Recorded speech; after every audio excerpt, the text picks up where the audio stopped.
Let's take a look at interactive problem 5-5. Presented below is the balance sheet of Stephen King Corporation for the current year 2004. And as you can see, we've got some current assets to the left of my mouse. Actually, we have all the assets, current assets, investments, PPE, and some intangibles, totaling 3.1 million.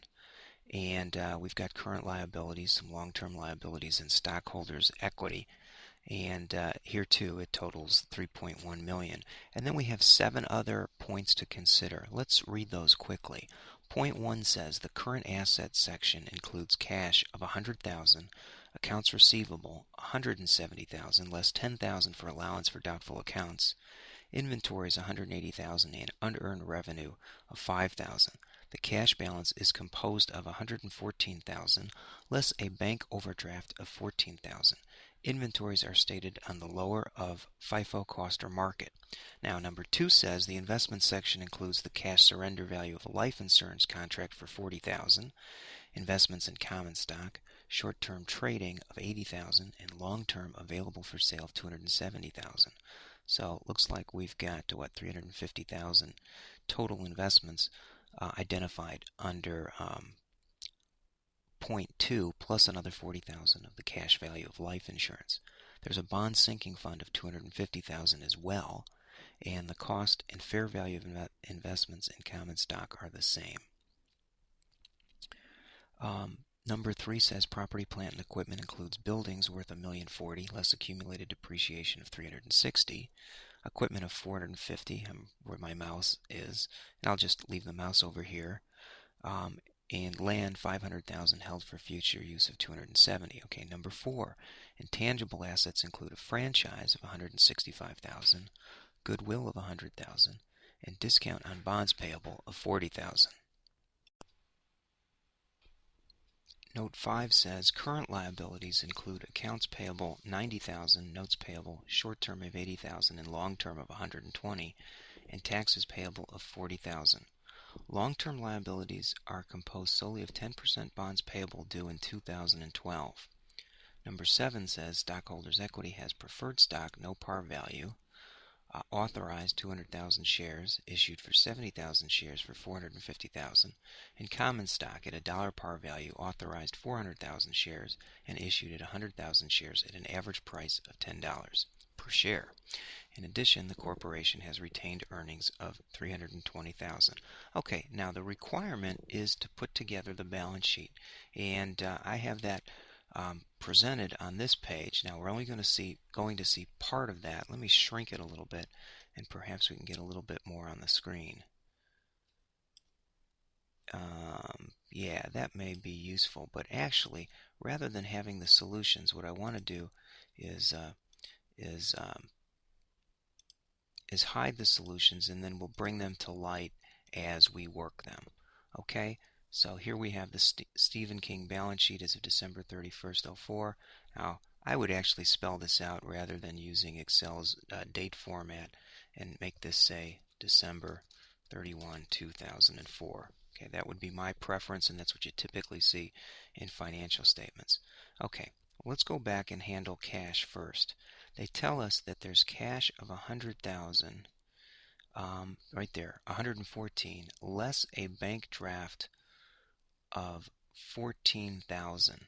Okay, so what that tells us is we really have 114,000. Let's bring that one to light. And on the liability side, I'm going to slide now. We have a bank draft of 14,000, so we need to jot that one in. Okay. What do we know next? Under current assets, they talked about investments. They had, look at that, trading currencies of 80,000. Let's drop that in. Okay, so we've got 80,000 of trading currencies. What do we know about accounts receivable? 170 less 10,000 for allowance of doubtful accounts. So if we drop that in, 170 less 10,000 gives us a net of 160. All right, the next item we need to put together is inventories. Inventories are stated on the lower of FIFO, cost, or market. Now, do they tell us anything else so that we can come up with the inventory value? Let's take a look. Okay, and looking at the information on inventories, other than the statement of lower of cost or FIFO value, um, they don't have any indication of what the inventory value is. So let's hold off on that and we'll tackle that in a moment. Okay, reading under Note 2, we've already tackled the short-term trading investments, but we also know they have long-term available for sale of $270,000 and a bond sinking fund of $250,000. Okay, well let's drop in those available sale of securities in the bond sinking fund, and that's 270 and 250 respectively. Now, what else do we know?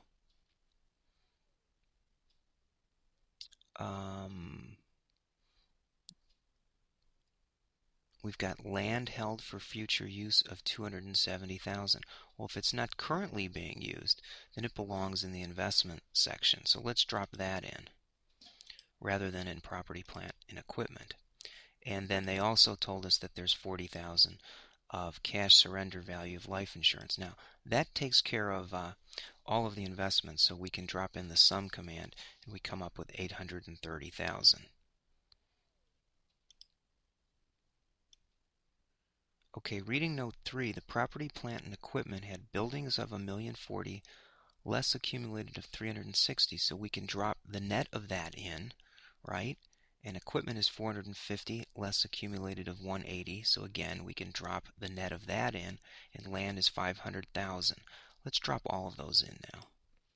Okay, so the land was 500,000. The building was the amount given less the net the 360 as well as the equipment, which was net of 180, right? So we would put the gross less the net. And once we have that, we've identified the total property and plant and equipment. We just sum it and come up with it. All right, in terms of intangible assets, they have a franchise of 165,000 and goodwill of 100,000. So we drop those in, and actually we could just sum that as well, and we've got total intangible assets. Now the only part I still don't know is inventories, but let's see what else we can work on. We can take a look at the current liabilities section as well. Current liabilities was accounts payable 90,000 and short term of 80,000 and taxes of 40. Okay, so we know that the accounts payable was 90, the short term note payable was 80, and there was some taxes payable of 40. And we dropped that in. Now we already from before recorded our obligation under a bank overdraft, right? If we use a bank overdraft, that's the same as taking out a short-term loan. Now, let's just see where we discuss the unearned revenue under Note 1. Unearned revenue was $5,000, although they included it in current assets. It does not belong there. So the unearned revenue shows up as a current liability to the tune of $5,000. And once we have that, we can sum all our current liabilities. Under long-term liabilities, 10% bonds payable due 2012. They've got $1 million listed. Now, even though they listed the $1 million right there to the left of my mouse, they also indicated there was a discount on bonds payable of 40,000 in the intangible assets. Well, that's not where it needs to go. It needs to be netted against the bond payable. There's the 40,000. So if we take the million less the 40,000, we get 960,000. Also on note 5 here, number 5, it said notes payable short-term were 80,000 and long-term note payable of 120. So we need to drop in the 120 as well. And I think that's everything we need for long-term liabilities. We can sum that, get $1,080,000. Once we've done that, we can drop in the formula to add in both the current liabilities and the total and the long-term liabilities to come up with total liabilities. Okay, the next item we need to consider is preferred stock, and the solution template says that we had 200,000 shares issued at 70,000 per share. Okay, and I think they even mentioned that here. 200,000 shares issued at 70,000 share for 450,000, and it's no par value. So we would simply drop in that 450,000 since there's no par on it. Common stock is $1 par authorized 400, and there's 100,000 issued. So 100,000 at $1 gets us to 100,000, right? So we jot that in, and then we just need to figure out if there was excess of par value.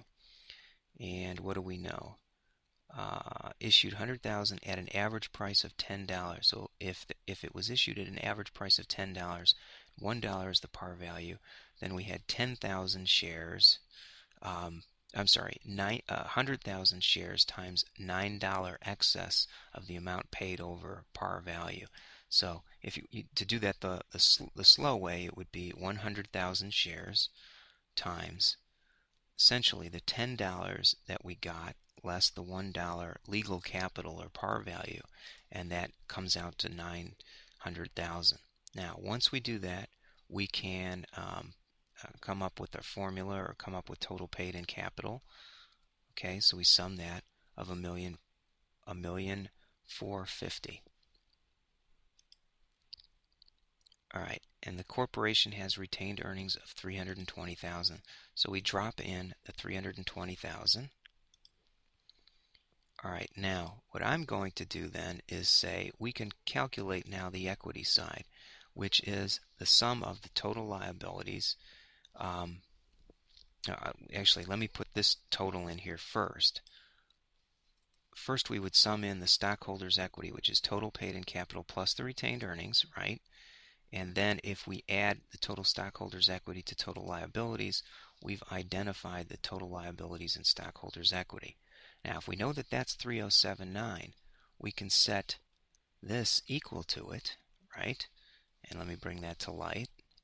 And that'll be 3079. And then we can force the dollar value of current assets by working it backwards. In other words, if this is 3079, then total current assets would have to be equal. Let me sort of bring this to light first.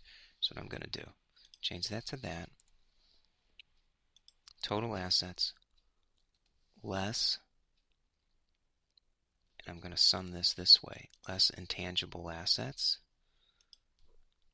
It's going to be the sum of all of this, plus total property, plant, and equipment, plus the total investments. Actually, once we know that, that would be the value of total current assets. It comes out to be 534. Well, if we know that that's 534, then we can force the inventory value, which would be equal to, again, I'm going to force this backwards, bring it to light. We'll say it's equal to the 534 less, this time I'm going to do it this way, the sum of these three cells. Close the sum, close the paren, and what it comes up to is 180,000, except that I just hit a wrong key here. That'll bring it back. And we're in balance. So the way I've solved this one, since inventories weren't given in the data, I worked everything else and then forced inventories to be the only thing left that we had to compute on the balance sheet. And that takes care of this problem. So I'll slide on down. You can see there's the asset side, and there's my liability side of the balance sheet. Okay, thanks everyone.